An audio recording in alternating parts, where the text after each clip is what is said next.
Politeia.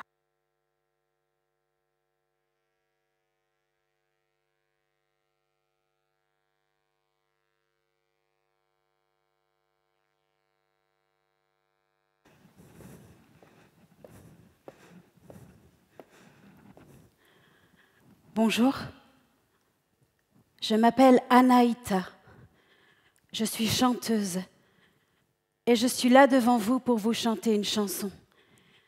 Mais tout d'abord, je voudrais vous expliquer pourquoi je porte le hijab. C'est parce que je suis toxique. Les formes de mon corps peuvent perturber la paix sociale. C'est pour cela que je cache tout.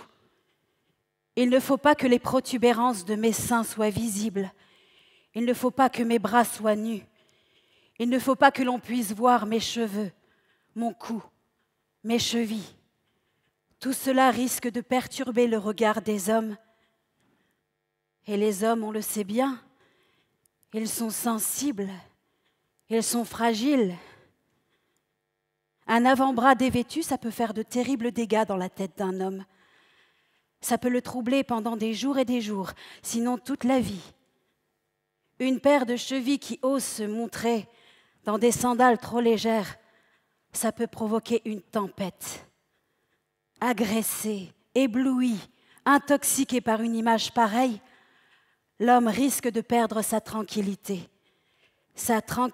intérieure, son équilibre intérieur, sa capacité de concentration. Imaginez plusieurs milliers de chevilles féminines insolentes, irresponsables, qui font irruption dans l'espace public. Ça risque de provoquer un vrai tremblement de terre social.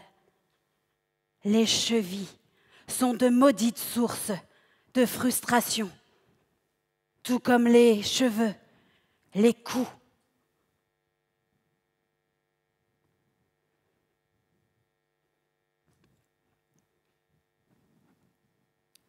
C'est pour cela que dans mon pays, les femmes, nous sortons toutes couvertes. Nous ne voulons pas provoquer de tsunami émotionnel. Nous ne voulons pas perturber la société, provoquer le chaos.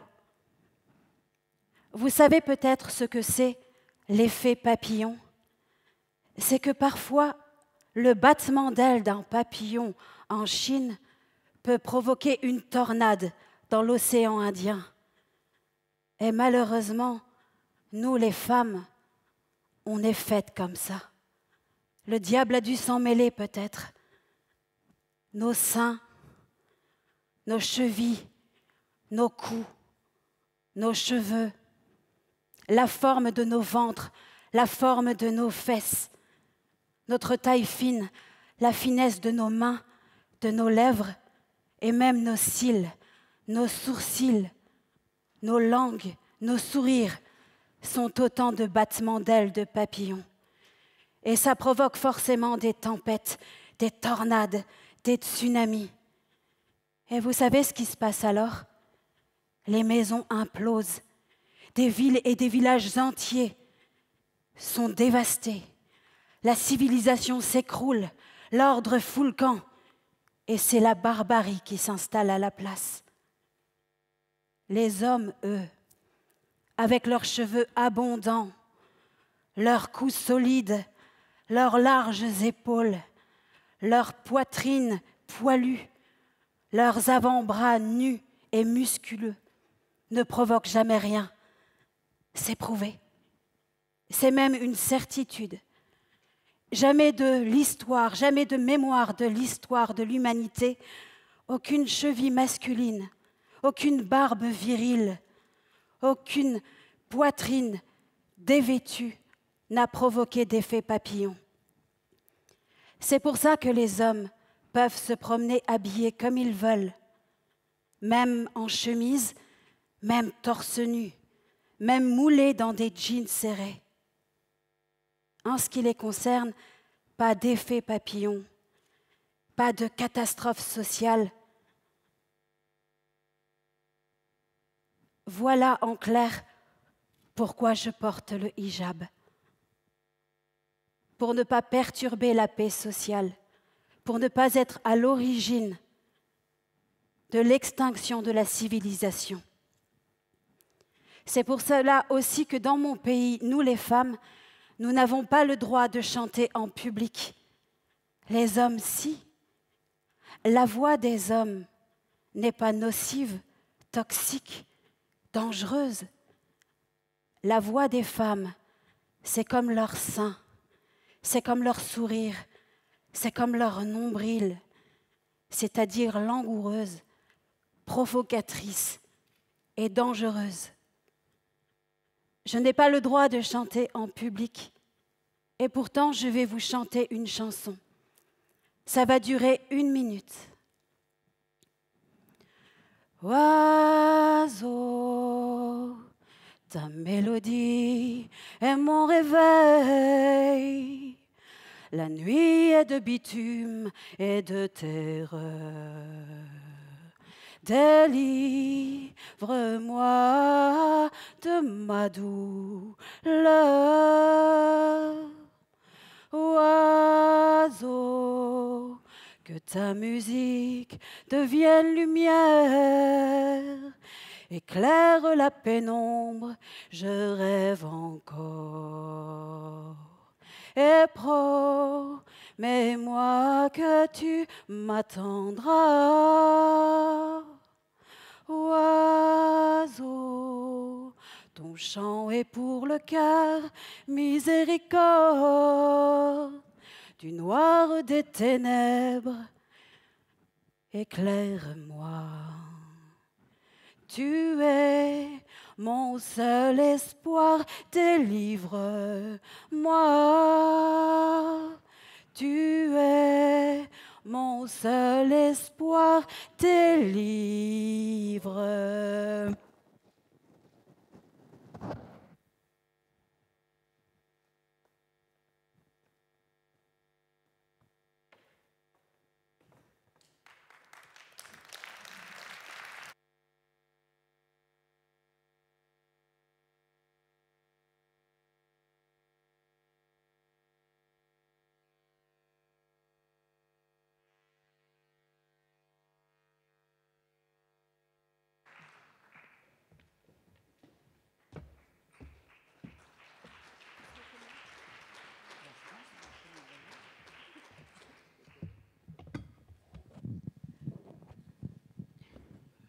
Eh bien, bonjour à tous, merci d'être là en ce samedi après-midi pour parler d'un thème essentiel, la liberté de disposer de son corps, avec 3 auteurs qui interrogent à leur manière, soit par le biais des podcasts, de la radio, des romans, des essais, en interrogeant aussi le genre du texte, cette liberté-là, cette liberté qui est essentielle de disposer de son corps. On a la chance cet après-midi de recevoir Dominique Simonet, auteur de nombreux essais, d'un roman aussi très beau, Le Monde. Alors, attendez, je vais le montrer. Le Monde en général et nous en particulier, un roman magnifique sur l'adolescence dans les années 60-70. Et vous avez écrit notamment La défaite des femmes, où il est aussi important qu'un homme prenne la parole et puisse permettre le dialogue justement entre les hommes et les femmes pour ensemble réfléchir à ce que c'est que le corps et le corps féminin. Agathe André, merci d'être là. Vous êtes journaliste, vous avez été notamment journaliste sur France Inter avec une émission au titre merveilleux, Mes désirs sont mes nuits, où vous interrogiez vos nuits, vos désirs sont mes nuits, vos désirs sont mes nuits. Vous aviez notamment reçu d'ailleurs Camille Emmanuel, et une très belle émission. Vous interrogez justement ce désir féminin en allant aussi dans les brèches, dans les minorités, pour interroger aussi ce que peut permettre le corps dans ce qu'il a à nous dire. Il y avait aussi une très belle émission qui s'intitulait Mutant au pluriel, et je pense que c'est un beau titre aussi qui exprime bien aussi le rapport qu'on peut avoir au corps, à ce corps mutant qui nous appartient. Et enfin, Camille Emmanuel, merci d'être là. Autrice et journaliste gonzo, vous avez écrit de nombreux textes, des romans pour les adolescents. Vous aviez fait paraître Sexpowerment, où justement vous interrogiez le statut aussi du corps féminin à travers la sexualité, une sexualité positive. Et vous avez publié récemment, et vous aviez été interrogé par Pascal Didier à ce sujet, un livre absolument bouleversant, Ricochet, sur le statut justement de ce que c'est qu'être femme de victime, et comment si c'est une parole qu'il faut entendre. Alors, avant justement d'entrer pleinement dans le débat, et pour ancrer le débat, puisque cette liberté du corps et cette liberté du corps de la femme, mais aussi de l'homme, elle passe d'abord et avant tout par des injonctions. Et on va entendre la voix de Camille Froide-Vaumétry, philosophe, autrice, qui nous parle justement de ce rapport à la liberté et aux injonctions dans le corps, et notamment le corps des femmes. Les femmes et les hommes qui vivent dans nos sociétés occidentales ont cette chance assez incroyable de pouvoir se projeter dans des relations amoureuses et sexuelles d'une diversité et d'une ouverture tout à fait inédite dans l'histoire, que ce soit pour la diversité des modes de conjugalité, la façon de faire couple, mais aussi la diversité des sexualités, avec une démultiplication des options, si je puis dire. Et ce qui est nouveau, et je crois sans doute un peu vertigineux aussi, c'est que les individus, par rapport à cette nouvelle liberté, sont désormais un peu laissés seuls avec eux-mêmes, et qu'ils ont à faire leur choix de l'intérieur d'eux-mêmes dans des contextes qui combinent en quelque sorte, et ce n'est paradoxal qu'en apparence, à la fois l'immense liberté et puis des faisceaux d'injonctions et des diktats toujours aussi pesants et surtout eux aussi assez inédits. Alors pour résumer, je dirais que l'amour aujourd'hui, c'est compliqué. L'amour, c'est compliqué. Camille Emmanuel, est-ce que vous rejoignez ce que vient de dire Camille Froide-Vaumétry, c'est-à-dire qu'on est dans une société où la liberté est de plus en plus grande, les mœurs évoluent, et pourtant, on a, comme elle le dit, ces faisceaux d'injonctions. Et pour répondre à ces faisceaux d'injonctions, est-ce qu'on a besoin en permanence de dire, d'écrire, et justement de multiplier les formes? Le roman, l'essai s'adressait aussi bien aux enfants, aux adolescents qu'à un public adulte. Oui, je suis assez d'accord avec Camille Froide-Vaumétry. C'est une philosophe qui a fait un travail assez formidable en fait sur le retour du corps et de l'intime dans le politique, comment le féminisme avait oublié. Alors elle explique pourquoi, hein, il y a un historique à ça, pourquoi le féminisme avait un peu oublié la question de la corporalité féminine pendant des décennies, puisqu'on avait besoin d'être autre chose que des corps, de montrer qu'on pouvait travailler, qu'on était l'égal des hommes au-delà de l'enveloppe physique, et que les féministes contemporaines se sont réappropriées la question de la sexualité. Ce mouvement est assez récent, je dirais que ça date, disons, à peu près de 2010. Il y a eu vraiment, c'est même avant MeToo, une prise de parole de femmes et certains hommes aussi sur l'importance des libertés sexuelles, d'un nouveau discours aussi sur les sexualités qui sortent des diktats et des injonctions. Et donc voilà, c'est un mouvement contemporain, mais avec, elle dit, c'est le bazar. Moi je dis souvent c'est le bordel, mais c'est un joyeux bordel. On ne sait plus, il y a pas mal de gens qui sont perturbés par rapport à tout ça. Moi, je trouve que ça reste quand même joyeux, puisqu'il y a une interrogation de la norme, une interrogation de qu'est-ce qu'être une femme, qu'est-ce qu'être un homme, qu'est-ce qu'être un couple, qu'est-ce que la sexualité épanouie. Et ces questions-là ne sont pas qu'intimes, elles sont profondément politiques. Moi, c'est ce que je défends dans Sexpowerment. Je pense que si on n'interroge pas, si on ne détruit pas quelque part les stéréotypes sur la sexualité féminine et masculine, il y a beaucoup de stéréotypes sociétaux qui ne bougeront pas. Tant que la femme sera vue comme un être passif qui reçoit l'homme actif, ça ne bougera pas en fait. Et pour revenir sur votre question, c'est là aussi où c'est le bordel, c'est qu'il y a ce mouvement-là, il y a plein de podcasts, il y a des comptes Instagram qui parlent de ça, il y a vraiment des choses que j'aurais aimé moi voir quand j'avais 16 ans. Il n'y avait pas ça, j'avais Elle Magazine et Marie-Claire, donc super. J'avais pas toutes ces sources d'infos. Et en même temps, et je pense qu'on pourra y revenir, je pense qu'il y a un backlash, il y a un retour de bâton, et il y a des raids masculinistes aussi sur les réseaux, et il y a des nouvelles injonctions aussi sur le corps féminin qui sont très très fortes, notamment sur la nouvelle génération. De plus en plus de jeunes femmes très jeunes sont intéressées par la chirurgie esthétique et obsédées par leur apparence. Et voilà, il y a des choses en fait, c'est un mouvement qui ne va pas que dans le progrès, il y a des résistances. Dominique Simonet, vous vous intéressez justement à ce retour de bâton dans la défaite des femmes. Et ce qui me frappe, c'est dans votre introduction, vous dites « Je veux plaider ici pour la diversité vitale de la sexualité humaine et sa richesse irréductible à une mode ou une morale ». Est-ce que vous pensez que aussi la prise de parole par un homme est importante, et en quoi, quand on est un homme, on sent aussi ces injonctions-là, d'où le fait de passer à la fois par l'essai, mais aussi par le roman, pour revenir aussi sur cette jeunesse des années 60-70 dans le monde en général et nous en particulier? Oui, c'est sûr que les différents modes d'expression, le roman, la radio, les essais, les films sont des moyens effectivement pour aborder ces questions. Et on est quand même dans une situation, je dirais, à un niveau un peu confortable, puis si le débat est de la liberté de disposer de son corps, c'est fondé quand même sur une histoire très très ancienne, et cette histoire, c'est l'histoire du contrôle du corps des femmes par les hommes. En fait, ça se résume à ça, cette longue histoire humaine.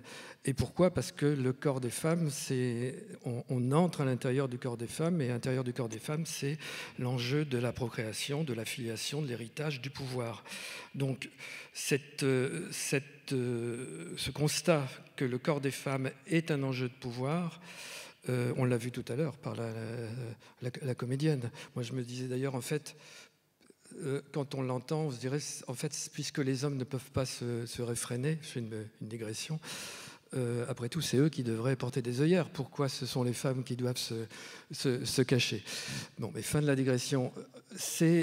On est dans une situation, je suis d'accord avec l'idée de backlash, qui est quand même encore assez dramatique sur ce plan-là. Dans les années 70, 60, il y a eu cette révolution fondamentale, historique, absolument considérable, où on a séparé en fait la sexualité de la procréation. Ça a été une explosion dans l'histoire des rapports humains et des rapports entre les sexes. On pouvait avoir une sexualité sans procréer, et même d'ailleurs avec les différentes technologies, procréer sans sexualité aussi. Et ça, d'une certaine manière, cette génération-là a cru que ça y était, quoi. Les femmes allaient pouvoir disposer de leur corps. Il y avait la pilule, il y avait la possibilité d'avorter avec la loi Veil. C'était dans les années 70, cette espèce de 1970, donc il n'y a pas si longtemps que ça, cette espèce d'euphorie un peu, c'est pas la fin de l'histoire, mais presque. Il y avait une espèce d'idéalisme. Or aujourd'hui, on se rend compte que, comme vous le disiez, on en est quand même assez loin. Le corps des femmes, qu'est-ce que c'est? Regardez les actualités, on parle du corps des femmes tout le temps. L'Afghanistan, c'est le corps des femmes. L'Iran, c'est le corps des femmes. Les féminicides, c'est le corps des femmes. Il y a 2 jours, l'État du Wyoming aux États-Unis a décidé d'interdire la pilule abortive. Il y a la moitié des États aux États-Unis qui ne permettent plus l'avortement. 5 femmes viennent de porter plainte, mais c'est un exemple au Texas. Elles représentent des centaines de milliers d'autres femmes. Elles viennent de porter plainte parce qu'elles n'ont pas pu avorter. L'une avait un fœtus mal formé, et l'hôpital où elle est allée lui a dit: revenez quand vous serez beaucoup plus mal, le cœur du fœtus bat.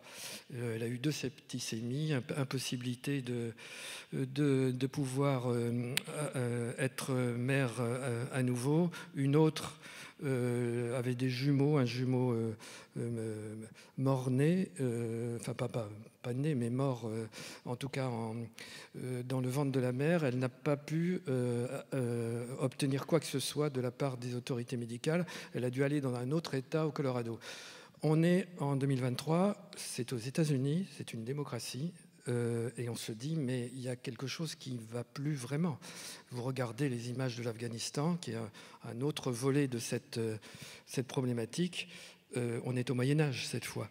Donc, il y a encore beaucoup de choses à faire, et je dirais même un combat qu'il faut sans doute remener. Je reviens à la question que vous posez. Effectivement, les hommes sont totalement concernées et doivent être totalement partie prenante de cette aventure. Alors après, on peut se poser les questions de comment vivent les sexualités, comment les jeunes générations aujourd'hui font avec ça. C'est pas facile, mais il y a déjà, je crois, d'abord cette prise de conscience qu'on vit quand même dans un monde un peu privilégié, et espérons que les choses ne tournent pas comme aux États-Unis, qui est une démocratie pas très éloignée de la nôtre. C'est vrai qu'on n'a jamais eu autant besoin d'entendre aussi le corps, la sexualité féminine. Ça pose la question de ce qu'on a le droit de dire, ce qu'on a le droit d'entendre, et d'écouter aussi ces récits féminins. Et Agathe André, avec notamment vos émissions de radio, Mutant ou Vous désir sont mes nuits, il y avait l'idée aussi d'écouter des paroles, des sexualités différentes. Avant de vous poser ma question, on va entendre la voix d'une journaliste qui a un podcast qui s'appelle Un podcast à soi, Charlotte Bien-Aimée, et qui va dire à quel point la radio, c'est le lieu de l'intime. Je trouve que c'est un outil extraordinaire parce que ça rentre... il y a quelque chose de très intime et de très charnel dans l'écoute de la radio. Et je pense que pour le féminisme, on a besoin de ça parce que ça nous rentre dans le corps directement. Ça nous parle il y a des sensations très particulières à écouter des voix, en plus que j'ai envie de faire entendre des voix de partout, de toutes classes, de toutes origines, des accents, des silences. Et ça, le fait d'être pleinement dans une écoute, débarrassé de l'image et d'être avec ces voix de femmes qui vont jusqu'au bout aussi, c'est sur la question de... Ça, c'est le moment d'enregistrement, mais d'aller dans les précisions, d'aller jusqu'au bout, en fait, même de choses très douloureuses. Je pense là à la question de l'inceste, encore une fois, mais parce que j'ai longtemps hésité à développer jusqu'où on va, qu'est-ce qui peut être écoutable. Et en fait, si on veut lever le tabou, il faut les mots, en fait, précis. Il faut, ça me fait penser à ce que dit Annie Arnaud, quoi. Il faut être dans les choses douloureuses, parfois inentendables, pour aller jusqu'au bout. Et du coup, c'est ça, la radio permet des prises de conscience très fortes aussi, avec les émotions, les sensations. Et après, on peut avoir envie d'écouter une chercheuse sur une certaine théorie, et on peut avoir envie de creuser politiquement. Mais moi, c'est ça que j'avais envie de faire, c'était d'abord de se reconnecter à des récits et de faire écho. Et ça me fait penser au groupe de parole, en fait, de féministes qui ont été créés dans les années 70 et qui sont en train de renaître là maintenant. Je pense vraiment que c'est en train de redémarrer. C'était ça, en fait, c'était se réunir entre femmes pour s'écouter et du coup se rendre compte que nos expériences vécues résonnaient. Est-ce que vous l'avez ressenti, Agathe André, dans votre pratique de la radio? C'est-à-dire que la radio, ça pose la question de qu'est-ce qu'on entend, qu'est-ce qu'on peut dire, qu'est-ce qu'on ne peut pas dire, et se reconnecter aussi à ces récits qui sont multiples et qui sont complexes. Alors c'est vrai que dans Mutant, on partait vraiment du particulier au général, et la radio a quelque chose qu'on ne peut pas reproduire en presse écrite, me semble-t-il, ni en télévision, parce qu'à un moment donné, le micro, on l'oublie, on est vraiment dans une conversation de l'intime, en fait. Et ça permet effectivement de laisser dire des choses comme autour d'un café. On n'est pas tout le temps en train de se regarder parler. Quand on réécrit une interview, c'est difficile aussi, parce que les mots sont importants, et sur la question de l'intimité, il ne faut pas se gourer. Et après, sur la question de l'image, bon. Et c'est vrai qu'en radio, à chaque fois, nous, c'était des émissions qui étaient extrêmement réalisées, elles étaient en direct, mais on arrivait pour autant à créer une vraie ambiance d'intimité. Vos désirs se menus, elle commençait toujours comme ça, cette émission. Je l'ai plus, ça remonte. Ah oui. Ce qui nous excite n'est indiqué nulle part. Ce qui nous fait jouir, personne ne peut le contredire. Cela part de soi, cela nous raconte. Donc, il y avait quelque chose qui nous permettait une plongée directement en soi. Et toute l'émission, donc c'était un tête-à-tête avec l'invité. Pour ma part, j'arrivais, j'enlevais mes chaussures, je déboutonnais mon pantalon. Pour être à l'aise, je mettais... Voilà, c'était un moment, il était minuit, l'invité arrivait et le réalisateur Serge Gandon diminuait un petit peu la lumière et on parlait, et il envoyait régulièrement un petit bruit, un petit chat. Et à la réécoute, alors moi je ne l'entendais pas forcément, mais que d'une oreille. Et à la réécoute, on était dans un endroit totalement feutré. Et puis on revenait au particulier avec les lectures, c'est-à-dire que il fallait aller chercher ce qui avait pu être dit, écrit, et c'était lu aussi à l'antenne par Ava Hervier. Ça remonte, alors c'est vrai que c'est étonnant d'en reparler. Mais voilà, en tout cas, c'est vrai que la radio est vraiment un média de l'intime. Par rapport à ce qui a été dit là, c'est vrai que cette émission, pour moi, j'ai dû faire un seul journaliste gonzo dans ma vie pour Charlie. Je crois que c'est Luce qui l'avait illustré d'ailleurs. Donc je suis pas très à la mode en ce moment. Hein. Ça fait un moment que je parle pas de cul à l'antenne, mais à la radio. Là, l'idée de cette émission, c'était d'essayer de cerner les sexualités et le désir, en fait. Et plus je parlais de sexualité, moins je savais ce que c'était, à vrai dire. Et la question de l'amour, effectivement, c'est-à-dire que même au bout d'un moment, même l'érotiste finissait par devenir un puritanisme, enfin, on finissait par s'y perdre, c'était ça qui était passionnant. Et puis pour finir, pour réaliser que... en fait, le désir, c'est une quête de vertige et que c'est exactement la définition en fait de la liberté. Et depuis, je suis devenue parachutiste. Voilà. Mais je ne sais toujours pas ce qu'est la sexualité. Mais l'émergence de ces podcasts qui sont de plus en plus nombreux pose aussi la question de comment on fait quand on est un adolescent aujourd'hui pour se construire et pour proposer aussi d'avoir des contre-discours par rapport à un discours qui est dominant. Et chez vous, Camille Emmanuel, aussi dans Sex Powerment, vous posez cette question-là et ça renvoie au fait que dans les citations liminaires, il y a aussi bien Deleuze que Michel Sardou. C'est-à-dire qu'il y a aussi une manière de décloisonner et d'essayer de proposer autre chose.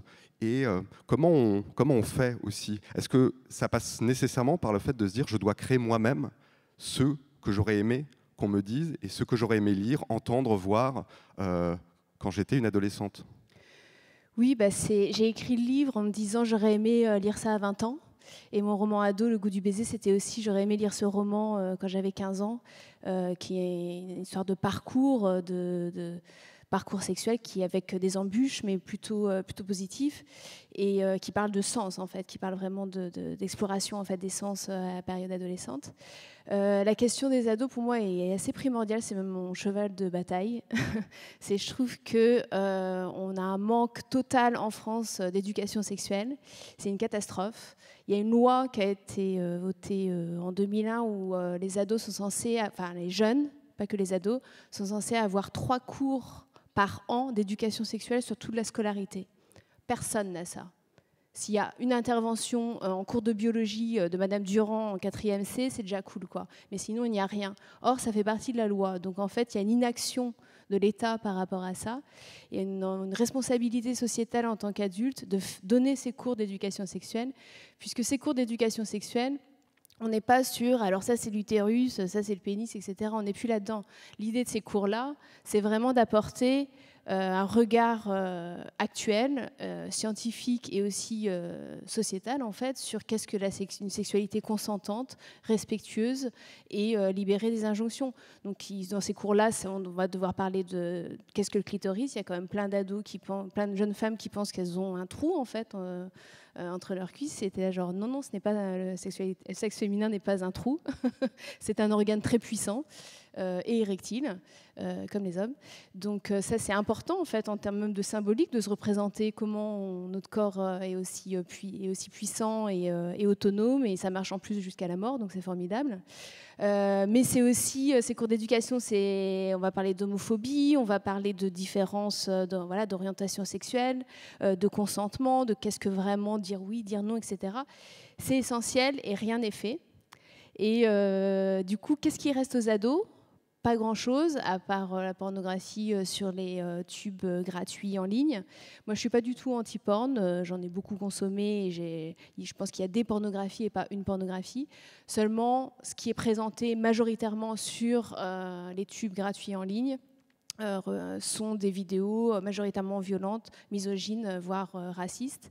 Et voilà, il leur reste ça. Alors même s'ils savent que ce n'est pas la vraie vie, il y a quand même... Voilà, ils sont abreuvés aussi de ces images-là. Et donc, en contrepoint, on ne leur offre pas grand-chose.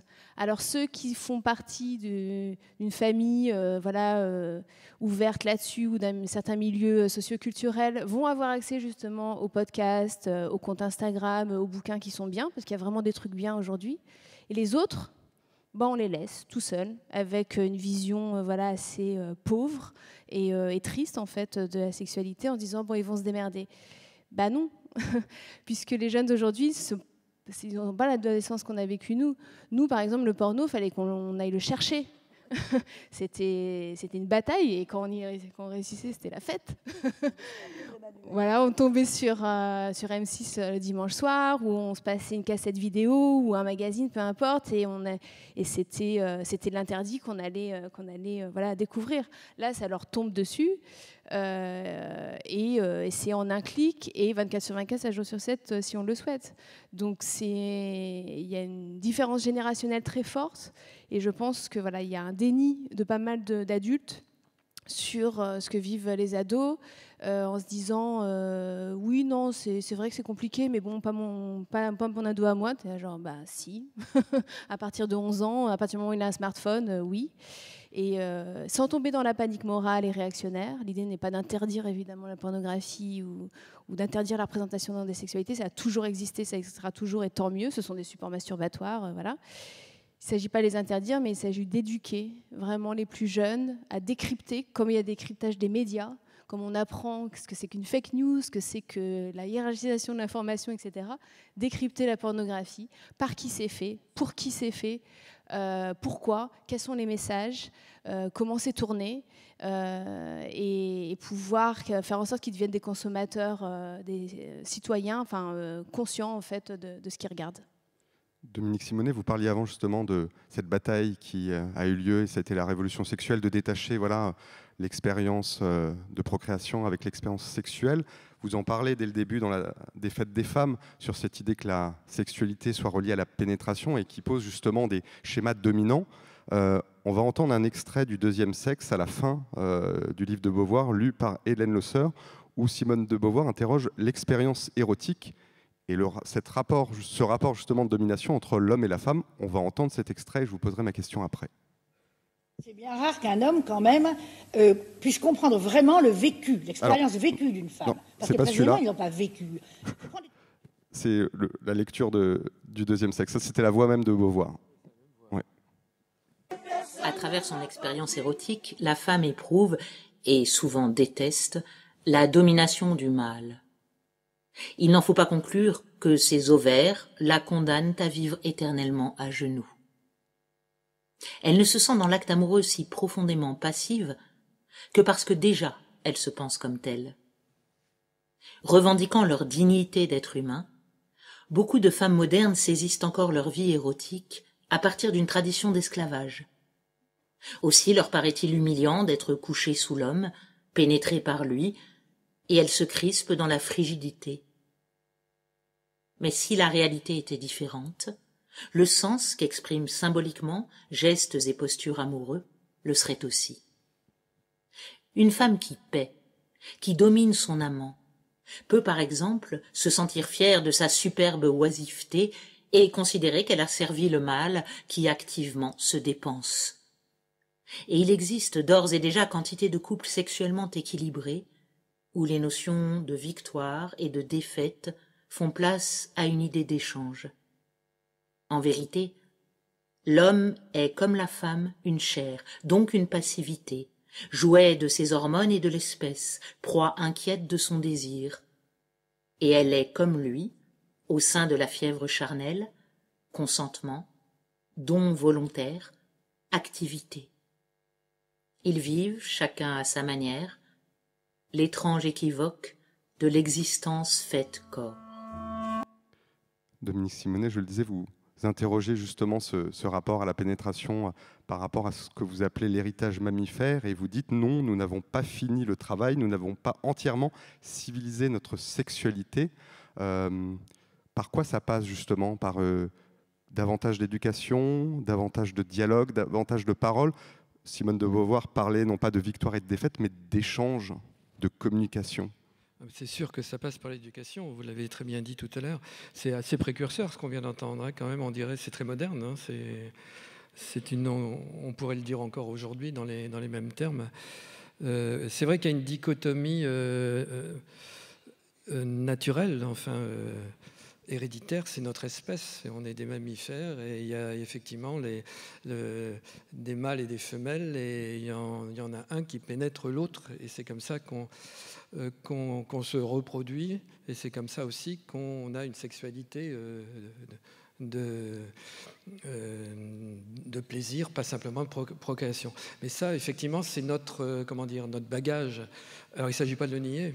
Il ne s'agit pas de nier la différence. Hein. Mais quand toujours le débat avec certaines féministes qui disent, qui essayent justement de nier les différences. Il y a des différences. Ce qu'il faut combattre, ce sont les hiérarchies qui viendraient de ces différences. Ce seraient les relations de pouvoir. Mais nier la différence, c'est en fait d'une certaine manière les accepter, les gommer, les effacer, ne pas les voir. Donc il y a cette différence. Et elle a raison d'ailleurs, Simone de Beauvoir, même la pénétration était, je crois que c'est Paul Veyne qui racontait ça, notamment chez les Romains et dans différentes civilisations, que le viol, en l'occurrence, c'est une manière de fonder son pouvoir sur le corps de l'autre. Le viol, c'est pas de la sexualité, le viol, c'est du pouvoir. D'ailleurs, on le voit bien, hélas encore, dans toutes les guerres et en Ukraine aujourd'hui. Le deuxième territoire à conquérir, après avoir conquis le sol, c'est de conquérir le corps de la femme. Et c'est une question de pouvoir. Donc, avoir conscience de ça, ça fait partie du processus de la construction des droits, de la démocratie, des Lumières, du féminisme. C'est toute une... on peut espérer qu'il y ait un certain progrès de la civilisation qui irait dans ce sens d'une plus grande égalité avec cette différence. Et c'est vrai que Simone de Beauvoir l'a dit, en fait, l'échange, trouver une forme d'harmonie, une sexualité heureuse, c'est pas forcément une sexualité pénétrante, d'ailleurs, c'est pas forcément une sexualité de domination, ça peut être aussi quelque chose de partagé, quelque chose de raconté, de dit. Une des choses qu'il faut dire aux enfants et aux adolescents, c'est parlez-vous déjà, parlez-vous. La sexualité, c'est pas honteux, c'est pas, ça fait peur, c'est pas grave, mais ça l'est un peu quand même. Enfin, c'est compliqué, c'est vraiment quelque chose de compliqué, comme on disait tout à l'heure. Mais parlez-vous. À partir du moment où vous parlez. Et alors, juste pour terminer, c'est vrai qu'on voit qu'on est aujourd'hui, les générations sont dans les démocraties, notamment aux États-Unis, sont partagées entre une codification un peu à l'extrême dans certains milieux, certaines universités, pour qu'un jeune garçon rencontre une fille, c'est compliqué. Il faut poser le rendez-vous, il faut lui demander, c'est à chaque étape de ce qu'on appelait autrefois la drague, enfin de la rencontre en tout cas, il faut lui demander si elle veut bien ceci, est-ce que je peux poser ma main sur ton bras, etc. Donc là, on part dans une codification absurde. Et de l'autre côté, il y a ce que voient tous les jeunes aujourd'hui, et pas simplement les adolescents, même les enfants, les grands-enfants, c'est-à-dire ce porno débridé d'Internet. Et là, encore une fois, je dirais que le porno, comme le viol d'ailleurs, c'est pas de la sexualité. Le porno tel qu'il est actuellement, ce sont des images de l'humiliation des femmes. Les femmes sont toujours mises dans des situations d'infériorité et d'humiliation. Et ça, absolument, il faut le condamner, le combattre, et sans doute réglementer plus, mais ça, c'est un autre débat, réglementer plus l'accès des enfants à ça, parce que c'est d'un conservatisme, d'un patriarcat absolument. Il n'y a aucune libération dans ce porno moderne, en tout cas, dans ce porno 2.0, il n'y a aucune libération de la femme, bien au contraire. Agathe André, oui. C'est vrai, dans ce porno gratuit. J'ai plein de choses que vous avez fait, tous les deux, évidemment, complètement d'accord avec l'idée qu'il faut nommer les choses. A posteriori, j'ai l'impression que les années 70, il y en a eu ça a été aussi beaucoup de formes de mise à disposition du corps des femmes et des enfants. Moi, d'une certaine manière, mais on y reviendra sans doute. Et à la radio, par exemple, c'était pas du tout dans le cadre de Vos désirs sont mes nuits, mais j'avais travaillé avec Audrey Pulvar sur la matinale. Et l'idée, en fait, c'était de rencontrer des jeunes en tête-à-tête et de leur demander comment ça se passe, quel est leur rapport à leur corps, à l'amour, au désir, à leur complexe, éventuellement, effectivement, à l'intime, enfin, toutes les questions qui relevaient de ce champ-là. Et une jeune fille, à un moment donné, dans l'interview, parle de bite. À un moment donné, elle dit le mot bite. Et là, j'ai un coup de fil d'Audrey Pulvar qui me dit « Mais enfin, c'est pas possible. Tu te rends compte, l'enfant dit le mot B-E. » Alors, je fais « Quoi, le mot bite ?»« Oui. » Et donc, il a fallu que je refasse cette interview en faisant sauter ce mot. Bon, c'est vous dire aussi, comme c'est compliqué de faire de l'éducation sexuelle, en général, a priori, ça va être des adultes qui vont le faire, si déjà, eux n'ont pas réglé le problème avec leur propre sexualité. Étant entendu, bien sûr, que l'éducation sexuelle, c'est pas l'initiation sexuelle, et je rejoins totalement Emmanuel là-dessus, Camille, pardon, les deux. C'est qu'il faut nommer les choses. Qu'est-ce que c'est une fellation? Qu'est-ce que c'est le plaisir? Bon, c'est difficile à expliquer. Qu'est-ce que c'est l'orgasme? C'est difficile à expliquer. Et ça, tant qu'on l'a pas éprouvé, on peut pas vraiment, en fait, on peut s'en approcher, tourner autour, mais on peut pas le comprendre. Qu'est-ce que c'est le fantasme? Donc là, on se rejoint sur la question de cette forme de pornographie-là. Moi, il se trouve qu'effectivement, ma machine à fantasme fait que c'est ma pornographie. Et j'ai bien conscience de la violence de cette pornographie-là, mais c'est la seule qui met en place ma machinerie désirante, quoi. Ah, mais je ne dis pas du tout que c'est un modèle. Ce qui est intéressant, c'est d'interroger le fantasme. Comment aussi on peut avoir soi-même, comment on est créateur de fantasmes, et comment aussi les pornographies sont producteurs aussi de fantasmes, et vice-versa. Peut-être que je ne serais pas, moins amatrice de ce type de porno si j'avais eu accès à un autre type de... Vous en parlez d'ailleurs, Camille Emmanuel, dans Sexpowerment, où vous parlez justement d'une certaine pornographie féministe avec des figures qui sont minoritaires, malheureusement, comme Erika Lust, où il y a un vrai travail qui est fait. Et vous en parlez aussi très bien, c'est-à-dire que dans votre livre, Sexpowerment, il y a cette idée que le sexe, la sexualité ne se réduit pas à la pénétration, et que ça peut passer par des effleurements, et que le champ des possibles est beaucoup plus vaste et beaucoup plus important que ça. Tout à fait. Pour revenir sur la sexualité homme-femme, etc., la procréation est liée à la pénétration, le plaisir ne l'est pas. Les dernières statistiques montrent qu'il n'y a seulement que 15%, c'est vraiment pas beaucoup, 15% des femmes qui ont un orgasme par simple pénétration. Hors stimulation de rien d'autre, en fait. Donc on est vraiment sur un format de pratique sexuelle, pénétration par un pénis, puisque les doigts c'est mieux. C'est vrai, faut le dire. Ce sera la phrase de cette conférence, les doigts c'est mieux. Non, c'est important. Mais en tout cas, quand on dit 15%, c'est que le modèle qu'on voit absolument partout, et pas seulement dans la pornographie, dans les films, ou avec le missionnaire dans les draps en soie, etc., ça ne correspond pas à une réalité vraiment de plaisir orgasmique. Alors l'orgasme n'est pas forcément le but de toute sexualité, bien sûr, mais bon, c'est mieux quand même quand il existe. Et du coup, et surtout que l'orgasme, pour le coup masculin, lui, est lié à 95% à la pénétration. Donc il y a quand même un problème. Alors, je ne sais pas qu'il faut blâmer, Mère Nature. En tout cas, il faut pouvoir varier justement les pratiques sexuelles et montrer les différences en fait de sexualité possibles, puisque celles qu'on nous montre en majorité en fait ne provoquent pas justement de plaisir chez la majorité des femmes. Et Erika Lust, c'est un nom moi que je vous invite à retenir et à écrire. C'est une productrice et réalisatrice de films porno indépendants, payants. Alors, c'est pas très cher, mais je pense que c'est le prix d'un paquet de cigarettes par mois, donc ça va. Payant parce que elle paye tout le monde. C'est tourné de façon éthique. Chaque personne est payée correctement. Il y a des vrais réalisateurs, des vrais preneurs de son, etc. Et quand on parle de porno féministe ou de porno éthique, on n'est pas sur de l'érotisme. C'est pas un lit parsemé de pétales de soie avec de la musique et du flou artistique. Pas du tout. C'est de la vraie pornographie.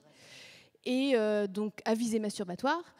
Et en même temps, on sait, et ça c'est extrêmement important, on sait comment ont été traitées les actrices, et les acteurs aussi, mais particulièrement les actrices. Les fantasmes représentés sont diversifiés, on n'est pas forcément dans fellation, pénétration vaginale, pénétration anale, éjaculation faciale, qui est quand même le schéma en fait, de la pornographie en ligne gratuite et qui est extrêmement ennuyeux. Là, elle explore en fait différents types de sexualité. Et le truc, c'est que je pense que 0,0001% des gens consomment ce type de pornographie parce que, en plus, les jeunes générations ne sont pas habituées à payer pour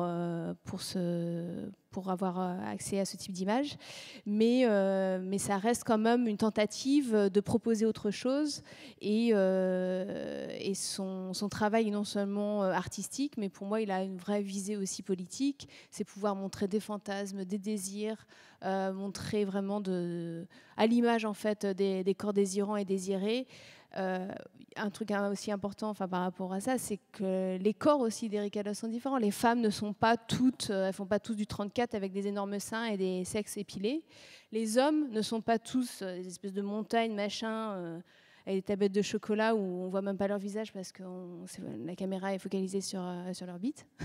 Contrairement au Dépulvar, je dis le mot bite.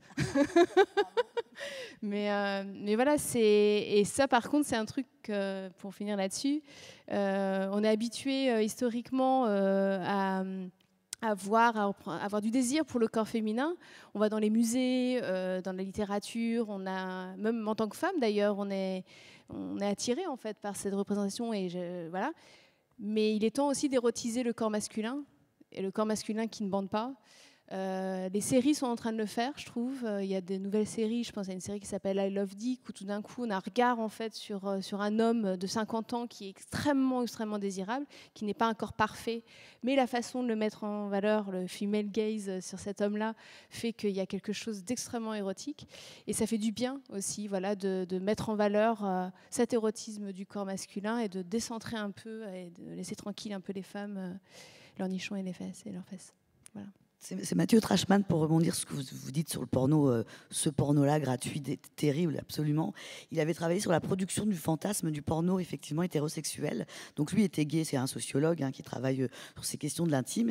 Il est gay, donc apparemment ça a favorisé les témoignages. Et il racontait en fait que sur un tournage, donc il y a les trucs classiques, effectivement, dans la production de fantasmes hétérosexuels, de la pornographie hétérosexuelle. Effectivement, le bonhomme, d'abord la fellation, ensuite quelques positions, et puis après ça se termine avec l'éjac-face sur les seins de la femme. Et en fait il raconte qu'à un moment donné, donc ça veut dire que on considère que ce n'est pas un viol vu que c'est une fiction, mais ça se termine en fait à un moment donné sur la scène finale. Je fais le geste, mais à quoi bon, je fais voilà, sur la scène finale, donc les deux hommes éjaculent sur l'actrice, et il se trouve qu'il y a une goutte de sperme qui tombe sur la main de l'autre, et là le tournage s'arrête et tout le monde fait ah mais c'est dégueulasse, voilà. Et en fait même l'actrice, parce qu'en fait l'idée qu'en fait le sperme de l'homme, qu'il y a un soupçon d'homosexualité dans cette production de fantasmes hétérosexuels, avait scandalisé tout le monde. Et c'était intéressant parce que du coup ça vient dire que souvent on vient nous dire qu'effectivement c'est de la fiction, donc en fait c'est pas un vrai viol, etc. Mais alors dans ces cas-là on n'est pas un vrai PD non plus si on prend un petit coup de sperme, quoi. Et donc voilà, donc c'était pour cette petite anecdote qui était drôle.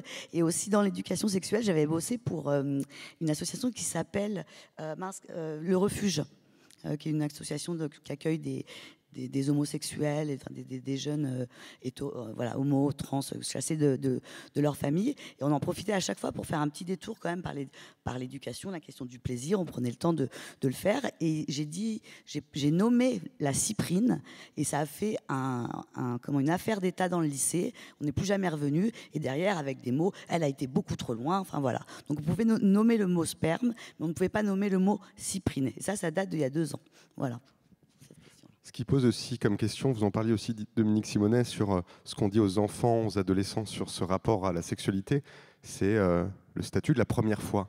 Je veux dire, comment on vit ça, je veux dire, de nos jours, mais déjà à l'époque, dans les années 60-70, on va réentendre Camille Froide-Vaumétry parler justement de cette première fois en lien avec un texte, et ça pose aussi la question des mots et de la fiction, le texte d'Annie Ernaux, qui a été pour elle, pour Froide-Vaumétry, un livre essentiel qui permet de comprendre et qui a déterminé aussi ensuite sa sexualité. On va entendre Froide-Vaumétry parler justement de la première fois. Je pensais à un moment précis de la vie amoureuse et sexuelle qui est un moment fondateur, qui est la première fois, que je qualifie dans le chapitre que je lui consacre comme l'entrée dans son corps désirant, en me fondant sur le magnifique livre d'Annie Ernaux, Mémoire de fille. Et je trouve que c'est un moment fondateur parce que la façon dont se passe cette première fois et notamment la question du respect que l'un et l'autre s'accordent dans ce moment qui est le premier, est déterminant pour ce qu'une fille fera ensuite de son propre corps. Comme Annie Ernaux le raconte, quand cette première fois est placée sous le signe de la violence, c'est quelque chose qui fait que le désir meurt aussi avant même d'être né, et que la fille qui subit cette violence peut partir dans la vie, et peut partir même pour toute une vie, dans un corps qui refusera le désir, dans un corps d'ailleurs que la fille souvent maltraitera, comme le fait Annie Ernaux, par exemple en se goinfrant ou en s'affamant. Enfin, l'essentiel, c'est qu'il y a dans cette première rencontre des corps, quelque chose de crucial. Et ce qui me choque beaucoup aujourd'hui, c'est de voir que les jeunes gens sont un peu laissés complètement abandonnés à eux-mêmes face à des propositions de modalités de la sexualité qui viennent de la pornographie et qui les font entrer dans leur corps de désir de façon, je trouve, quasiment immédiatement violente. C'est une question, je crois, dont on parle trop peu aujourd'hui et qu'il faudrait prendre très très au sérieux. Dominique Simonet, vous avez aussi consacré un roman aux années 60-70 avec votre personnage de Bart dans Le Monde en général et nous en particulier. Est-ce que aussi ce statut de la première fois, il peut être, je veux dire, il peut être vécu aussi différemment parce qu'on a aussi, on passe par le roman, on passe par la fiction pour essayer de passer aussi à travers l'imaginaire et comme vous l'avez dit aussi justement avant, la sexualité, c'est pas quelque chose qui est grave, mais quand même un peu. Donc voilà, il faut trouver le juste milieu, les bons mots, d'où le besoin de fiction, le besoin de roman et le besoin d'imaginaire aussi.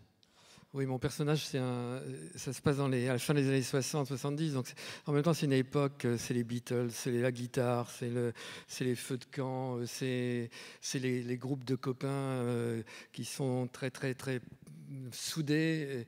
Donc ce sont des années romantiques, en fait, d'une certaine manière. C'est une génération, je crois, qui a vécu, en tout cas telle que je l'imagine et que je la décris dans le roman, qui a vécu cela avec beaucoup de bonheur, quoi. C'était avant le sida. Il y avait la pilule, c'était entre la pilule et le sida, ça tombait bien. Donc il y avait une forme de liberté, et une liberté qui s'est menée même d'une certaine manière avec pas mal de douceur. Il n'y avait pas, je crois, tout ce climat peut-être de violence. C'était peut-être un peu plus conventionnel aussi, bien sûr. Mais pour revenir sur l'extrait qu'on a écouté, c'est vrai que la première fois, c'est quelque chose d'extrêmement important parce que ça peut lancer sur une route totalement joyeuse, et ça peut être un événement formidable, ça peut être aussi un traumatisme. Et quand c'est un traumatisme, c'est vrai que notamment pour les femmes qui le reçoivent dans leur chair, ça je ne suis pas psychanalyste ni psy, mais ça marque durablement leur vie future. Il faut encore se rappeler que pendant des siècles et des siècles, c'était le cas dans la plupart des milieux, un peu moins dans les milieux ruraux ou populaire, où il y avait un choix qui était de son mari, qui était plus facile que dans les milieux fortunés, parce que dans les milieux fortunés, il y avait effectivement l'enjeu de l'argent, mais les femmes se retrouvaient avec un mari, et je crois que c'est Balzac qui disait que tout mariage commence par un viol.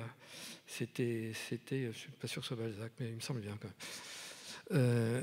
Et donc, il y avait ce déterminisme que c'était comme ça. Alors après, dans les milieux bourgeois, où il y avait la possibilité d'avoir une autre vie, une vie amoureuse ailleurs, hors mariage. Or, aujourd'hui, heureusement, on recherche tout. On recherche une vie sexuelle heureuse, couplée avec une vie amoureuse heureuse. C'est ça l'idéal, hein, c'est de trouver... je veux pas simplement la personne unique pendant toute sa vie, bien sûr, mais au moins de trouver une harmonie et un accord. Le grand désir des jeunes, c'est de tomber amoureux quand même. Et donc d'avoir une sexualité qui va avec. C'est pour ça encore que je pense que vraiment l'éducation est fondamentale. Comment la faire, c'est compliqué parce que dans le cadre scolaire, c'est pas facile. Dans le cadre familial, c'est pas facile non plus. Alors ça dépend des rapports entre les mères et les filles, les pères et les fils. C'est pas simple. Je sais pas ce que vous en pensez, mais les parents, c'est pas forcément les mieux placés pour parler de sexualité à leurs enfants. Enfin, bon, c'est un autre débat. Mais c'est très très important d'avoir cette possibilité que un jeune, je sais pas, un jeune adolescent qui arrive justement à être confronté à une première rencontre, à rencontrer l'autre. Et rencontrer l'autre, c'est déjà compliqué, même si c'est pas pour une relation amoureuse. Rencontrer quelqu'un, quand on est adolescent, c'est très difficile même d'adresser la parole à un inconnu. Et donc, a fortiori, avec quelqu'un avec le projet commun que les corps vont se rapprocher. Il n'y a pas simplement la parole, il n'y a pas simplement la discussion, qui est déjà facile. On est timide quand on est jeune. Mais il y a les peaux, il y a les corps, et c'est très compliqué. C'est vrai que c'est compliqué, ça fait peur. Donc il faut essayer peut-être que le rôle des adultes, c'est de dédramatiser, d'expliquer que c'est quelque chose de merveilleux, surtout effectivement de bien baliser en disant attention, ça, il y a des choses qui sont du domaine de la violence, et notamment les images que vous pouvez voir dans certains endroits. C'est pas ça, la sexualité. Sexualité, c'est quelque chose c'est un bonheur, c'est une aventure formidable, et c'est en même temps mêlé, si c'est le cas, à une rencontre amoureuse. Alors là, c'est formidable. Donc rechercher ça, c'est possible, ça se trouve, et il faut peut-être avoir un peu de sincérité par rapport à soi-même, ce qui n'est pas facile. Oui, Camille Mignol, vous souhaitiez réagir ? Oui, non, sur la question de la première fois, moi, je parle plutôt de première fois au pluriel, puisqu'en fait, on parle souvent de première fois comme si la pénétration par un sexe masculin, c'était une première fois. Bah non, dans le cadre d'homosexualité, ça se passe autrement. Et puis surtout, il y a des premières fois. Moi, je me souviens plus de mon premier cuni que de la première pénétration, c'était mieux. Et c'était une première fois importante. Et puis, il y a des premières fois toute la vie. Sexualité, l'éducation, on parle d'éducation sexuelle des jeunes, mais c'est toute la vie, on apprend des choses, le corps change, les rencontres amoureuses changent, on peut changer d'orientation sexuelle aussi dans sa vie, parce que voilà, on a eu des normes, des pressions plus jeunes, et à un moment donné, on est plus à l'écoute de ses désirs une fois adulte. Je me souviens, une fois, j'avais fait un reportage dans un love shop, donc c'est sex shop, mais plutôt moderne d'aujourd'hui à Paris, tenue par 2 femmes, et elle m'avait raconté qu'une fois il y avait une femme de 70 ans à peu près qui était venue les voir en disant bon voilà, je suis récemment veuve et j'ai entendu qu'il y avait des objets là, des trucs maintenant pour les femmes, c'est quoi exactement, j'y connais rien, on n'avait pas ça à mon époque, et donc les vendeuses avaient recommandé un sextoy moderne, bien fait, etc. Et la femme était revenue une semaine plus tard avec les larmes aux yeux en disant « J'ai eu mon premier orgasme de toute ma vie. Qu'est-ce que vous vendez d'autre ?» Et voilà, et petite parenthèse par rapport à ça, on parle de problèmes des jeunes avec la sexualité, etc. Mais je pense qu'un des grands tabous sociétaux aussi aujourd'hui, c'est la sexualité des personnes âgées, et notamment du grand âge. La sexualité dans les EHPAD, la sexualité, c'est quelque chose, on a du mal à imaginer la sexualité de ces enfants et de ces ados. Il y a un refus, et je pense que c'est un refus assez sain, mais il y a un problème avec ça. Mais on a du mal à imaginer la sexualité de ses parents vieillissants, et même des corps vieillissants, parce qu'on ne voit jamais ça. On ne voit jamais d'images de personnes âgées qui baisent à la télé. Et du coup, il y a un problème où on infantilise en fait de nouveau les personnes âgées dans les EHPAD, où ils ont droit à rien. Et s'ils font l'expression d'un désir, on va le frustrer en fait, parce que voilà, c'est pas. Alors qu'il y a des rencontres amoureuses dans les EHPAD, il y a des rencontres sexuelles, mais on va les interdire puisque c'est compliqué. Et puis le personnel en fait n'est pas formé à ça. Et dernière chose par rapport à ça, il y a une super association qui a été créée en France par rapport à ça, qui s'appelle Grey Pride. Donc c'est Francis Carrier, qui est un militant en fait du droit à bien vieillir. Lui, il a plutôt commencé sur le fait qu'il y avait des personnes âgées gays qui re-rentraient dans le placard, quand elles rentraient dans les EHPAD. C'est-à-dire qu'elles avaient été outées, enfin, elles étaient ouvertement homosexuelles dans leur vie, mais rentrant dans l'EHPAD avec une population qui pouvait être potentiellement homophobe, quand on leur demandait genre, bah alors votre femme elle est morte, bah non, ma femme elle s'appelait Richard, quoi. Et du coup il y avait un truc où en fait ils cachaient en fait leur homosexualité par rapport à leurs personnes avec qui il vivait. Donc il s'est plutôt battu pour voilà, lutter contre ça, mais de façon générale, cette association en fait milite pour faire reconnaître le droit à une vie affective et sexuelle, pas forcément les galipettes, hein. Enfin voilà, on fait pas la même chose à 70 ans qu'à 30 ans. Et l'idée c'est pas dire qu'il faut, en fait, voilà, on a droit aussi à un moment donné de rien faire. Mais en tout cas, ceux qui ont encore envie d'être touchés, d'être caressés, parce que c'est ça aussi l'érotisme et la sexualité, c'est pas forcément le Kama Sutra, ça peut être rien que le fait d'être touché autrement que pour des gestes médicaux ou de toilette, c'est très important. Et c'est très important parce que ça maintient la libido. Enfin, la libido, ça veut dire la pulsion de vie. Et donc, quand on n'a plus ça, il ne nous reste plus beaucoup de plaisir. Donc voilà, je pense que ça sera l'objet d'un autre débat, mais c'est un tabou à adresser en fait aujourd'hui sociétalement. Tabou que Laura Adler d'ailleurs déconstruit avec talent. Oui, c'est vrai que quand nous on parle de sexualité avec les gamins en classe, quand le sujet arrive, enfin, pas forcément dans le même cadre, bref, c'est l'idée d'expliquer que c'est un terrain de jeu et que comme tout jeu, on devient meilleur avec le temps aussi. C'est pour ça que pour revenir sur la première fois, je suis totalement d'accord avec l'histoire des premières fois et qu'en fait, ça se bonifie la sexualité, même pour soi, on finit par savoir ce qu'on aime et puis ce qu'on a aimé, on va finir par plus l'aimer. Et j'ai quand même rarement un bon souvenir d'une première fois avec un partenaire ou une partenaire, à vrai dire. Je trouve que la deuxième ou la troisième, en général, sont les meilleures parce qu'on est tous un peu maladroits, même avec un peu de pratique. Et puis, il y a quand même ce truc de fond qui est compliqué, c'est la notion du consentement. Comment on peut consentir à quelque chose qu'on ne connaît pas ? Et c'est le cas dans la première fois, c'est-à-dire qu'effectivement, on se retrouve soudain.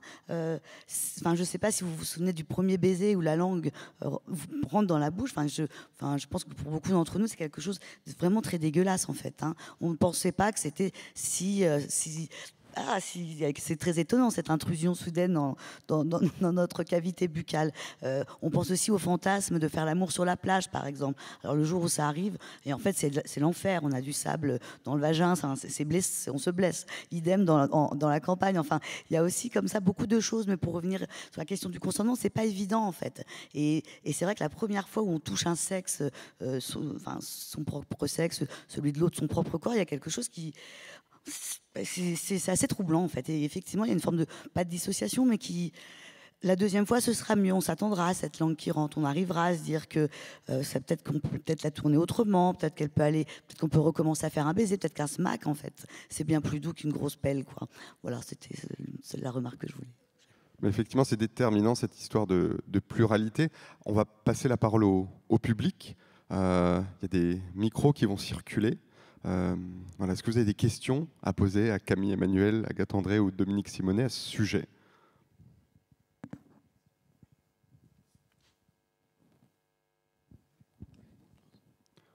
C'est la deuxième question.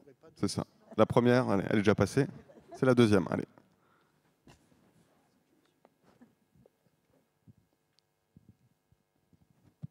Alors, il y a un micro qui circule. Ah, la deuxième question arrive. Non, je pense que ça va être la première. En fait, un débat intéressant, certainement, mais je suis un peu restée sur ma faim quand même. Parce que pour moi, la liberté de disposer de son corps, ce n'était pas que la sexualité. Il y avait tout ce qui était geste chirurgical, geste technique, de bonification, je ne sais pas comment dire autrement, et puis tout ce qui était les tatouages, tout ça. Et donc les différentes tendances, en ce moment on parle de transgenre, je ne sais même plus, LGBT. Alors moi, je suis une femme de 70 ans et je ne me considère pas comme bonne pour l'EHPAD. Je m'excuse, madame, vous l'avez dit 2 fois, mais vraiment, ça passe pas. Et donc, voilà, je voulais juste vous dire que je suis vraiment restée sur ma faim. Juste une chose, j'y ai pensé aussi moi tout à l'heure, mais c'est vrai qu'il faut cerner un peu le débat parce qu'il y a beaucoup de débats sur la liberté. Là, je parle à la place des organisateurs, mais il y a notamment un débat demain sur la fin de vie où la question de la liberté de disposer de son corps est aussi en jeu. Donc ça se répartit dans les différents débats. Ouais.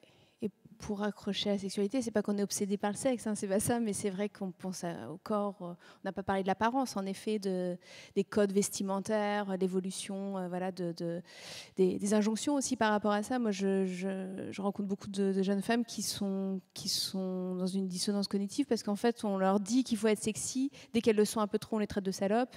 Et elles sont encore dans un truc, je pense qu'on entendait dans les années 70 ou même avant. Et en 2023, moi, j'ai des jeunes filles qui me disent qu'elles sont encore dans ce truc de je veux correspondre à certains codes de séduction parce que j'ai envie de séduire et en même temps je ne suis pas libre parce que si je fais telle chose, si je montre trop de décolleté, si je montre trop ceci, je vais être traitée de salope et si je me couvre complètement, je vais être traitée de prude, etc. C'est des choses qu'on n'a pas abordées, mais voilà, c'est la liberté de disposer de son corps et de pouvoir être habillée comme on veut, on n'en a rien à foutre de la vie des autres et surtout pas être jugée en fait en tant que femme par rapport à son apparence et de pas être considérée d'abord par rapport à son apparence mais aussi par rapport à ce qu'on est profondément. Et puis vous avez abordé la question de questions médicales, c'est quelque chose d'assez positif, je trouve, qui apparaît aujourd'hui, c'est les questions de violences gynécologiques dont on ne parlait pas du tout avant. Et obstétricale également. Le fait que voilà, les femmes subissent des épisiotomies sans qu'on leur ait demandé avant, qu'on leur expliquait en fait ce geste médical. Moi, je sais que c'est quelque chose que j'ai vu apparaître et au départ, j'étais pas réticente. Je me disais, ouais, enfin bon, quand on va chez gynéco, on sait, on va pas chez le dentiste, quoi. On sait qu'on va avoir un spéculum et que ça va être froid et que ça va faire mal. Et puis en écoutant des témoignages de femmes pour qui ça avait été quelque chose de très compliqué, en fait, ces séances, certaines séances chez les gynécos qui n'étaient pas... Qui ne disaient pas, en fait, c'est vraiment une question de parole aussi, qui n'expliquaient pas ce qu'ils faisaient. Il y avait un truc genre, bah oui, mais c'est pas comme le dentiste, justement. Ça reste quand même quelque chose lié à l'intime, et il faut pouvoir former en fait des gynécos, des sages-femmes, des médecins aujourd'hui, pour qu'ils aient une approche au corps différent là-dessus. Et mini anecdote là-dessus, mais on se rend compte qu'on vieillit quand on a un médecin qui est plus jeune que soi. Ça m'est arrivé récemment. Non, parce qu'avant, c'était pas le cas, parce que vu qu'ils font 15 ans d'études, bon voilà. Mais j'ai eu un gynéco qui avait 35 ans, j'étais genre, oh mon Dieu, il est hyper jeune. Eh bien, il m'expliquait tout. Et il disait, alors là, je vais faire ça. Et là, je vais ouvrir le rideau. Et là, je vais faire ceci. Et il expliquait chaque geste. Et j'ai trouvé ça étonnant, c'est la première fois. Et je me disais, mais en fait, c'est vraiment important, puisque bon, j'ai pas 15 ans, c'était pas ma première fois, voilà. Mais il y avait quand même cette approche vraiment de pur consentement, où si j'avais l'autorisation, si j'avais été mal à l'aise, ou si j'avais eu mal, ou s'il y avait quelque chose voilà, sur lequel je me crispais, je sais que j'aurais pu lui dire, puisqu'il y avait cette parole qui était ouverte. Et donc, j'étais assez rassurée de me dire, bah voilà, c'est peut-être une nouvelle génération de gynécos qui sont formés à ça, je l'espère, en France. Oui, il y a une main qui se lève là-bas.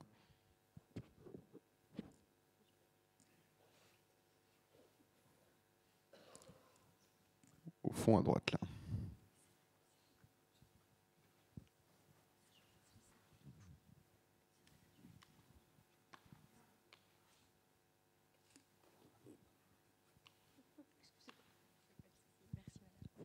Bonjour. C'est pas vraiment une question, mais tout à l'heure, vous avez évoqué, on a parlé du corps des femmes, et vous avez brièvement évoqué celui des enfants. Ça m'intéresse, cette question-là. Est-ce que vous pouvez m'en dire plus? Excusez-moi. Ah, pardon, excusez-moi, je parle. À qui posez-vous la question, en fait? N'importe. Sur le corps des enfants, enfin sur... Oui, la mise à disposition du corps des enfants, c'est peut-être ça, je ne sais pas. Oui, peut-être. Peut-être, ouais. Alors évidemment, c'est une généralité, mais j'ai le sentiment que là, ce mouvement #MeToo, qui à mon avis n'est pas tant la libération de la parole que la libération de l'écoute, en fait. Je pense que c'est l'écoute qui a changé, parce que je pense qu'on a parlé pendant longtemps, et donc on se rend compte à quel point... Enfin, je veux dire, les agressions sexuelles sont quelque chose d'imminemment généralisé, en fait. Hein. Et ce que je veux dire sur la mise à disposition des enfants, ça ne m'étonne pas non plus que le porno qui surgit aujourd'hui, en tout cas, c'est ce cadre très normé de cette sexualité. Comment dire ? Je crois que je vais parler de mon cas, ça sera plus simple, en fait. Ça ne m'étonne pas que moi, ce qui m'excite, c'est de regarder du gros porno dégueulasse, en fait. Parce que j'ai effectivement appris une sexualité par la violence et par le viol, en fait. Alors, je pense que la question de savoir disposer, enfin, libre, la question de être libre de disposer de son corps, c'est ton libre de son inconscient, en fait. Et c'est ce travail-là sur les, enfin, voilà, pour les enfants. Peut-être que je m'égare un peu, mais je ne sais pas comment répondre à cette question. J'ai le sentiment quand même que dans les années 70, il y a eu finalement le plaisir de la femme n'était pas tellement le cœur de la question, à vrai dire. Mais je ne les ai pas vécus. Hein. C'est compliqué la question des enfants parce que je ne sais pas si vous voulez parler par exemple effectivement de la pédophilie qui existe. Il y a vraiment... on le voit tous les jours dans l'actualité, c'est des choses qui existent. Donc il y a le corps de l'enfant... ça lui appartient. Je pense qu'il faut donner conscience aux enfants qu'il y a des choses que les autres ne peuvent pas faire avec son corps. Ça me semble une évidence. Donc là encore, on rejoint l'éducation toujours. On est toujours dans l'éducation, mais c'est vrai que c'est important que les adultes puissent transmettre cette idée c'est ce slogan des féministes effectivement des années 70, c'est ton corps t'appartient, et c'est valable pour les enfants. Alors après il y a eu c'est vrai qu'il y a eu dans les années 70 à la fin cette idée de libération sexuelle, et donc avec ces excès totalement affreux et condamnables, à savoir une liberté débridée, et certains intellectuels un peu borderline quand même allaient jusqu'à prôner l'amour libre avec les enfants. Bon, ça a été très minoritaire, ça n'a pas fait long feu. On voit encore qu'il y a quand même un peu dans la littérature aujourd'hui des traces encore de ça. On a Gabriel Maznev, par exemple, écrivain, dont la plupart de ses livres sont des récits autobiographiques, et il raconte effectivement d'avoir eu des relations sexuelles avec des très jeunes adolescents, voire des jeunes enfants. Donc ça, c'est inacceptable, enfin, à mon sens, condamnable. Et voilà, on n'en est pas on ne peut pas accepter dans une démocratie que les enfants, qui sont par définition des êtres faibles, qui demandent notre protection, puissent être sujets au désir des adultes. C'est simple en fait. C'est la loi, c'est absolument condamnable, et il faut que ça le reste, et que ce soit le plus vigilant possible. Je ne sais pas si ça répond à ce que vous vouliez suggérer.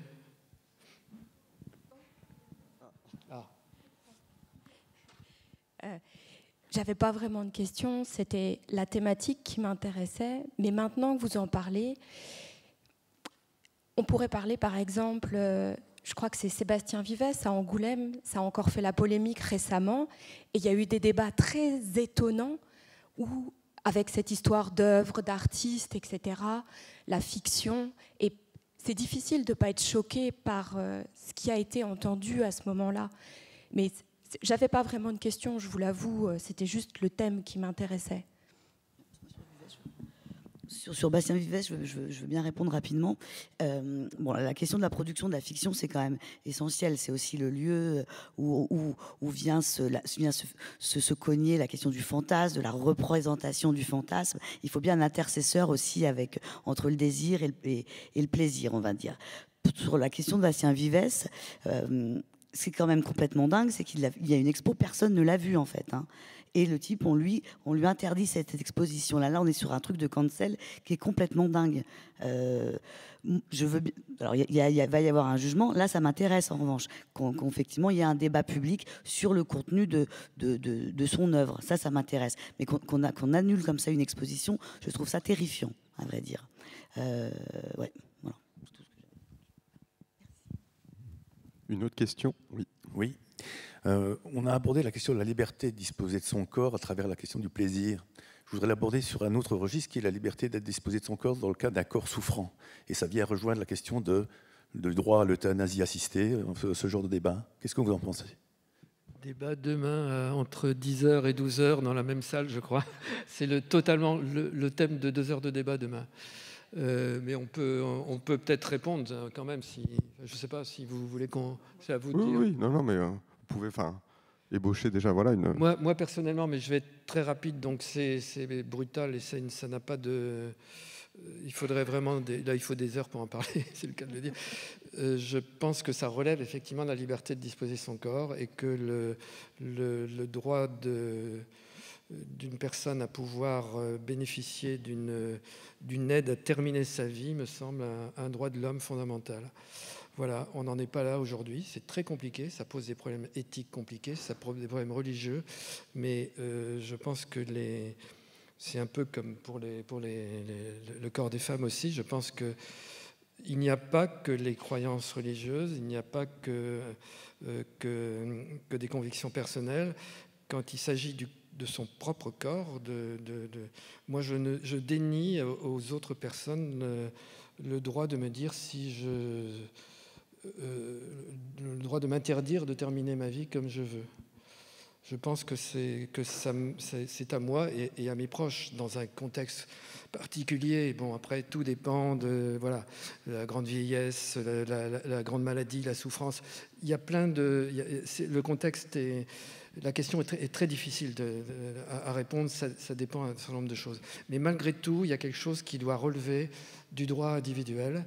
Et actuellement, en France, on a, à mon sens, une réaction très très forte des représentants des religions, parce que la vie est sacrée et même soi-même, on ne pourrait pas, selon eux, disposer de sa propre vie. Et aussi de la médecine, et on comprend parce que c'est compliqué pour les médecins, surtout si on leur demande de participer à une aide active à mourir. Mais bon, là je caricature et le débat est vraiment très complexe, mais si vous avez l'occasion, venez demain, on en parle demain. Non, sur les corps souffrants, alors pour le coup, j'avais fait une émission sur le handicap et la sexualité. Et mon invité était un jeune garçon de 25 ans qui était totalement emprisonné dans son corps, qui ne pouvait pas bouger, qui pouvait s'exprimer, mais très très difficilement. Bon. Et en fait, il avait écrit un livre sur le désir, justement, ce qu'il ressentait physiquement. Et en fait, sans qu'il ait forcément une assistante médicale, il demandait à son infirmière parfois qu'elle lui laisse la main sur le sexe. Et effectivement, comme tu l'as dit tout à l'heure pour les personnes âgées, qu'il y ait aussi ce contact, cette caresse, en fait. Voilà, enfin, c'était passionnant, là. La manière dont il abordait les choses, ce jeune garçon. Voilà, c'était un petit témoignage. Oui, je travaille en EHPAD et en fait, je voulais rebondir un petit peu sur les propos sur la sexualité en EHPAD. Je dirais qu'effectivement, l'EHPAD d'hier n'est plus du tout celui d'aujourd'hui. Je travaille dans des EHPAD où je ne dis pas qu'on encourage, mais en tout cas, on respecte la sexualité de nos résidents. Je crois, comme la dame l'a dit, il ne faut pas caricaturer. 70 ans, ce n'est pas l'EHPAD, l'enfermement et fini la sexualité, quoi. Voilà. Alors, j'ai pas dit qu'à 70 ans, on allait à l'EHPAD. Hein. Non. J'ai parlé d'une femme de 70 ans qui rentrait avec un sextoy. Et ensuite, j'ai parlé de l'association Grey Pride qui s'occupe des EHPAD. Mais j'ai pas fait le lien. Non, ma mère a 70 ans, elle pète la forme, elle va pas aller en EHPAD. Mais vous donniez tout à l'heure quand même une idée un petit peu des résidents en EHPAD un peu noir au niveau sexualité quand même. Enfin, tant mieux si dans dans votre institution, en fait, il y a un dialogue là-dessus. Le retour, en fait, de l'association Grey Pride, c'est que dans la formation du personnel sur les EHPAD, il y a très peu de choses sur la sexualité, mais comme dans d'autres formations, c'est un manque de choses sur la sexualité aussi. Enfin voilà, les psys ne sont pas assez formés, je pense, à la sexothérapie. Enfin voilà, c'est souvent un angle mort de pas mal de formations. Et lui faisait le retour qu'il y avait parfois des tabous très très forts chez les personnels, qui fait que par rapport aux résidents et par rapport au rythme aussi du travail d'EHPAD, où ça ne paraît pas comme la priorité non plus, si déjà les personnes mangent bien, dorment bien, sont en bonne santé, c'est déjà pas mal. Quand on voit en plus l'état de plusieurs EHPAD en France, on se dit que c'est déjà la base et c'est bien si c'est respecté. Mais il y a souvent des questionnements par rapport à l'intimité. On rentre comme ça dans une chambre, parfois sans frapper, parce qu'il faut faire le ménage, il faut faire ceci, cela, alors que la personne peut être... Non, mais là, je vous coupe quand même. On ne rentre pas dans les chambres comme ça. Hein. Je pense que là, je suis peut-être pas seule à travailler dans des EHPAD, mais je ne peux pas laisser dire ça. Après, je ne dis pas que c'est absolument dans tous les EHPAD, et je ne travaille pas comme vous, donc je n'ai pas cette expérience-là. Et l'idée, ce n'est pas de stigmatiser le personnel des EHPAD, l'idée, c'est de dire, il y a peut-être une réflexion à avoir collective sur l'intimité du 4e âge, puisque c'est une réalité. En plus, c'est une réalité qui va augmenter, on va vieillir de plus en plus vieux et j'espère de plus en plus en forme. Enfin voilà, c'est l'évolution de l'humanité dans les pays occidentaux. Et du coup, la place en fait de la sexualité, de l'intime, des tabous par rapport à ça est interrogée. Et l'idée, c'est pas de juger qui que ce soit ou mais c'est pouvoir en tout cas en parler. Et se poser la question là-dessus. Moi, je sais que j'étais allée à un moment donné faire un reportage au Danemark où dans plusieurs maisons de retraite et EHPAD là-bas, ils ont créé ce qu'ils appellent des love rooms. Donc l'idée, c'est une pièce adaptée pour des câlins entre personnes qui ne soient pas les chambres individuelles où il y a des boutons au cas où il y a une crise cardiaque quand même, enfin voilà, il faut qu'ils soient quand même adaptés, où les lits sont plus bas, où il y a des lits de place et pas un lit une place, où les gens prennent rendez-vous pour, on sait qu'ils sont là et on rentre pas dans leur intimité. Et je dis pas que c'est la solution, mais je trouvais ça intéressant qu'ils aient pensé en fait, Danemark à créer ce genre de choses, puisqu'il y a une écoute en fait du fait que c'est pas parce qu'on a 90 ans qu'on n'a plus de vie affective et sexuelle, et qu'il y a sûrement des choses à imaginer collectivement. On va laisser la parole encore une question, parce que le temps file. Il nous reste quelques minutes encore, quelques petites minutes. Vous aurez de toute façon la possibilité d'échanger après avec les auteurs lors de la séance de dédicace avec les livres qui sont à côté du bar sortis du théâtre. Oui, bonjour. Il ne s'agit pas du tout ici de faire le procès des EHPAD et particulièrement évidemment des personnes qui travaillent dans les EHPAD et qui font un travail difficile et que l'on apprécie tous le jour où on y a affaire. Mais dans la manière dont c'est pensé, dans la manière dont c'est structuré, il n'y a pas de chambre pour 2 personnes. Et bon, déjà, il y a des couples parfois qui se forment dans les EHPAD, mais il y a aussi des couples âgés qui arrivent dans les EHPAD et c'est impossible d'avoir une chambre à partager, un lit pour 2 personnes. Et vous avez des gens qui ont vécu 60, 70 ans ensemble et qui tout d'un coup se retrouvent séparés alors qu'ils dorment dans le même lit réellement depuis 70 ans et que c'est un réconfort, c'est toute leur vie qui est là. Et je pense qu'il y a vraiment quelque chose à changer dans l'accueil des couples très âgés ou des couples qui se forment pour qu'il y ait des chambres pour 2, pour qu'il y ait une partie de l'intimité affective et familiale qui se poursuive. Voilà, c'était une remarque, pardonnez-moi. Dites ce que vous en pensez. Une dernière remarque, parce qu'on va devoir malheureusement s'arrêter là, le temps n'étant pas extensible.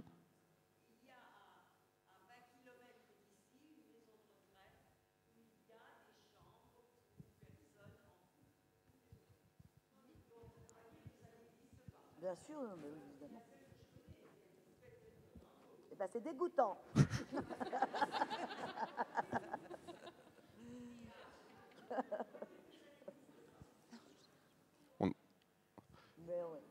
Écoutez, le débat peut se continuer, voilà, mais ça n'a pas du tout été dit que ça n'existe pas. Mais l'idée, voilà, c'est de débattre, c'est pas oublier que voilà, c'est la liberté de disposer du corps, des corps. Merci beaucoup, Dominique Simonet, Agathe André, Camille Emmanuel. Donc on a l'occasion de vous retrouver, voilà.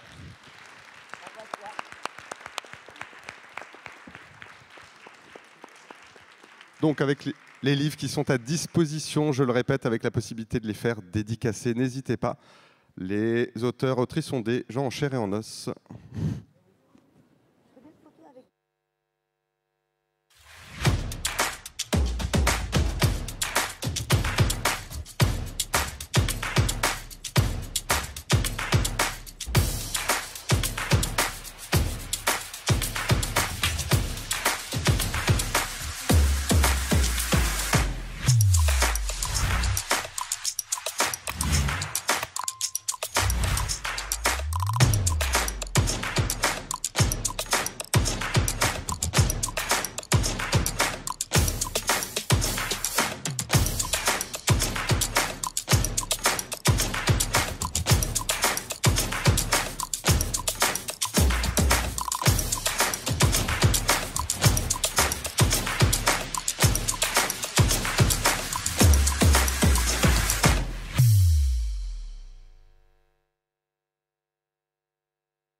Polythéâtre.